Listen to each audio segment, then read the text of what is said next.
Olá, tudo bem com vocês? Eu sou o professor Wilton Silva e seja muito bem-vindo ao nosso canal. A partir de agora, iremos iniciar um novo curso, o curso de Engenharia de Software. Nesta nossa primeira aula, iremos aprender sobre Engenharia de Requisitos.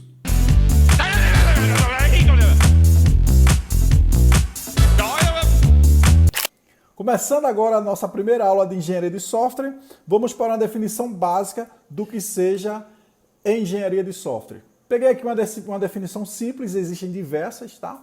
Que diz o seguinte: é a disciplina envolvida com a produção e manutenção sistemática de softwares que são desenvolvidos com custos e prazos estimados, para que não ocorram mudanças na sua manutenção. Ou seja, tudo que for relativo a software, desde a sua concepção até a sua validação, a gente trabalha dentro da engenharia de software. É uma área muito utilizada para quem trabalha em tecnologia, desde cursos técnicos até cursos superiores, como eu falei anteriormente. E dentro da engenharia de software, nós temos a engenharia de requisitos, que é o tema dessa nossa primeira aula. E o que vem a ser a engenharia de requisitos? Nada mais é do que um processo que engloba todas as atividades que contribuem para a produção de um documento de requisitos e sua manutenção ao longo do tempo. Veja só, a engenharia de requisitos vai tratar a questão de documentação, tá? Então, dentro da engenharia de requisitos, nós temos os requisitos de software, ou requisitos de sistemas. E o que é isso? Ele descreve o que o sistema, o que o software deve fazer, os serviços que ele oferece, as restrições sobre o seu funcionamento, ou seja, dentro do requisito de software, nós vamos refletir as necessidades do cliente. Então, ele vai dizer aí o que é que ele precisa e o que é que ele não precisa para a gente começar a enumerar e desenvolver o software, tá? Então, dentro dos requisitos de softwares, dentro da engenharia de requisito, nós temos as etapas. Que etapas são essas? Vamos ver agora, vamos conhecer agora.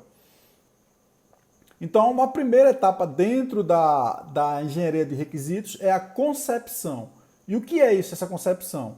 É onde a gente identifica os stakeholders e seus diferentes pontos de vista sobre o problema e influências. Então, desenha-se a visão geral do sistema a ser desenvolvido, caracterizado por necessidade dos stakeholders. Se você está em dúvida sobre o que é stakeholders, vamos aprender agora. Então, stakeholders nada mais é do que as partes interessadas. A gente traduzindo isso aqui em português, né? São as pessoas e as organizações que podem ser afetadas por um projeto ou empresa, de forma direta ou indireta, positiva ou negativamente. Os stakeholders fazem parte da base da gestão de comunicação e são importantes para o planejamento e execução de um projeto. São importantes para o planejamento e execução de um projeto. Então, voltando aqui na concepção, os stakeholders, eles têm pontos de vista diferentes, né, sobre o problema e influências. Então, a partir disso, a gente desenha, a visão geral do sistema a ser desenvolvido, caracterizado por necessidade dos stakeholders, que são as partes envolvidas, tanto quem está desenvolvendo o sistema como o cliente em si. Ele também é um stakeholder. Esta é a parte da concepção. Vamos para o segundo tópico aqui, que é, deixa eu passar aqui os stakeholders, que é a elicitação. E o que vem a ser a elicitação? É nessa etapa que levanta-se os requisitos de usuário do sistema, sob duas perspectivas. Sobre a perspectiva da categoria e da natureza do requisito. Vamos entender agora da categoria. O que é que essa perspectiva categoria significa? É aqui, nessa perspectiva, que a gente vai descrever as funcionalidades dos sistemas. A gente chama de requisitos funcionais, ou seja, a gente vai enumerar essas funcionalidades do sistema. E também os requisitos não funcionais, que vai descrever a qualidade, o desempenho, a disponibilidade, a eficiência, a confiabilidade, etc. Isso do sistema, tá? Então, a gente tem dentro da perspectiva categoria os requisitos funcionais e os requisitos não funcionais. Aqueles funcionais relativos direto a funções do sistema. Os não funcionais são relativos à qualidade, desempenho, disponibilidade, enfim, entre outros. Continuando aqui, A gente vai agora para a perspectiva em relação à natureza. Então, ó, em relação à natureza, nós temos o seguinte: os requisitos subconscientes, que são aqueles que normalmente as partes interessadas omitem na elicitação. Não por desconhecerem, mas por entenderem que são características elementares do produto. Então, esses são os requisitos subconscientes. Por exemplo, se eu for criar um sistema para fazer uma calculadora, é claro que na calculadora a gente vai ter que ter ali um botão para ter o sinal de igualdade.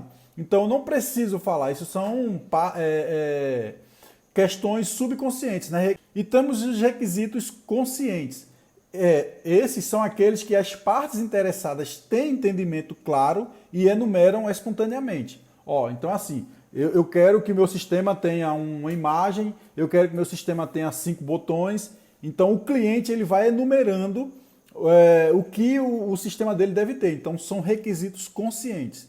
Então temos os requisitos inconscientes, que são aqueles que as partes interessadas ainda não têm entendimento, porém são identificáveis já nessa etapa, né? Ou seja, ele não tem consciência que aquela função deve existir por não ter o entendimento, mas nós que somos da parte de desenvolvimento temos a consciência que aquilo ali deve existir. Então a gente começa a identificar e colocar nessa etapa aqui, ok?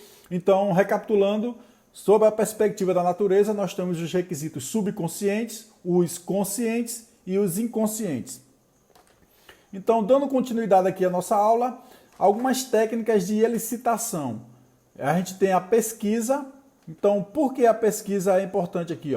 Porque é dentro dela que a gente vai ver o conhecimento explícito. A gente faz entrevista, faz questionários para poder levantar o máximo possível de conhecimento acerca do software. Outra dica aqui é a questão de estabelecer inovações. Aí a gente tem aqui o brainstorm. Quem ainda não sabe, seria uma tempestade de ideias. A gente faz reuniões para que os stakeholders, né, eles comecem a dar ideias, a falar sobre tópicos do sistema. E aí a gente vai começando a ver ali pontos interessantes, pontos inovadores e elucidar, né, e colocar dentro do documento, tá? Outra dica aqui é a questão da reutilização de soluções e experiências. Ora, se você tem experiência já de outros softwares, nada contra, né? Nada mais justo do que você pegar esses conhecimentos e aplicar dentro desse novo sistema que você tá utilizando, que você vai desenvolver, né? E aí a gente tem a questão de arqueologia de sistema, a leitura baseada em perspectiva, que é o conceito, na verdade, de reutilização. Se eu tenho um código que se adapta muito bem a esse software agora, nada impede que eu pegue esse código e reutilize nesse novo sistema. E também fica aqui um ponto importante, que é a questão de questionar observações e otimizar processos, tá? Então essa é a questão de observação de campo. Essas são algumas dicas para a elicitação. Então essa foi a nossa primeira aula, espero que vocês tenham gostado. Na segunda aula nós iremos continuar aqui com essas etapas da engenharia de requisito. Espero que vocês tenham gostado dessa primeira aula. Se você ainda não for inscrito, se inscreva aqui no nosso canal, compartilhe para que mais pessoas também tenham acesso a esse conteúdo. Abraços e até a próxima!